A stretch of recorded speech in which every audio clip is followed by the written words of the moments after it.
ఇప్పుడు నా వైఫల్యాలు చూసి నువ్వు అక్కడ ఆగిపోతున్నావేమో. ప్రతి ఒక్క వైఫల్యం కూడా దేవుని ప్రేమకు అడ్డు రాదండి. నీ మీదున్న దేవుని ప్రేమకు నువ్వు చేసిన ఏ తప్పు కూడా అడ్డు రాదు. అది గుర్తు పెట్టుకుని ఆయన వైపు తిరుగుతావా, ఆయనను ఆశ్రయిస్తావా?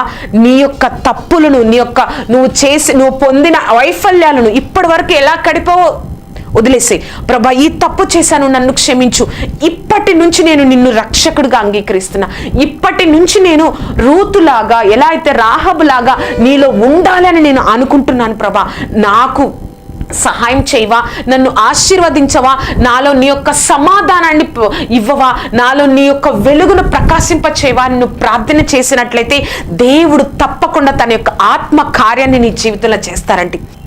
చూశారు కదా అండి, ఎంతటి ఘోరం పాపమైనా, ఎంతటి ఘోరమైన తప్పైనా దేవుడు రద్దు